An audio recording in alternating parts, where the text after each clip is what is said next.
चलियो सब मिलजुली दर्शन करैले। सज गेलै माँ के दरबार, चलियो सब मिलजुली दर्शन करैले। दर्शन करैले माँ के पूजन करैले। दर्शन करैले माँ के पूजन करैले। एलखिन माँ शेर पर सवार, चलियो सब मिलजुल दर्शन करैले। सज गेलै माँ के दरबार, चलियो सब मिलजुली दर्शन करैले।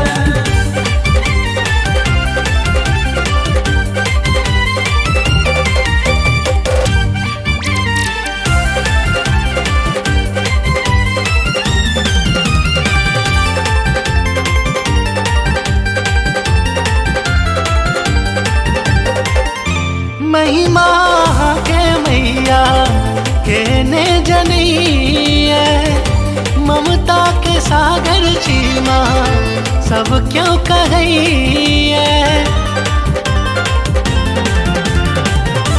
महिमा के मैया के ने जनैया, ममता के सागर चीमा सब क्यों कहैया।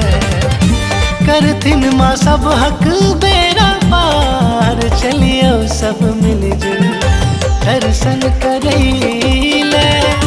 सज गेलै माँ के दरबार, चलियो सब मिलजुली दर्शन करैले।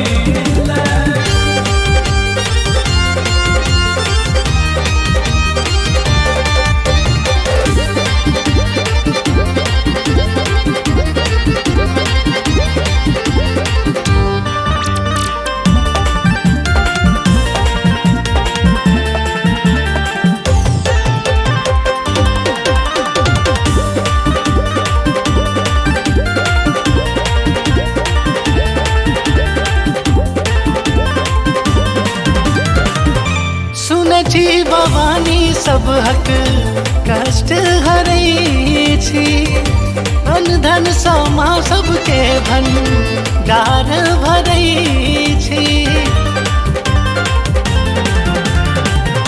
सुनै छी भवानी सब हक कष्ट हरै छी, अन धन समा सबके भंडार भरै छी।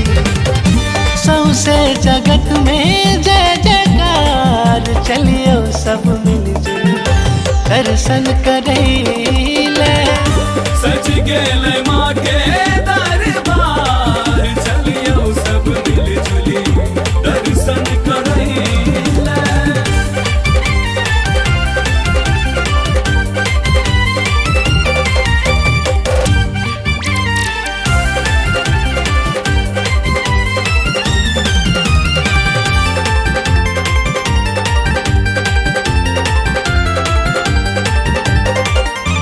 करुणामयी छी अम्बे करुणा देखबियो, दुख आ दारिद्र हटा कर भाग्य जगाबियो।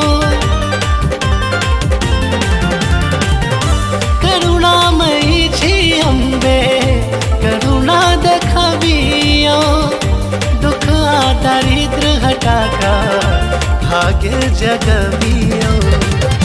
गोकुलों के सुनियो ने पुकार, चलियो सब मिलजुल दर्शन करैले।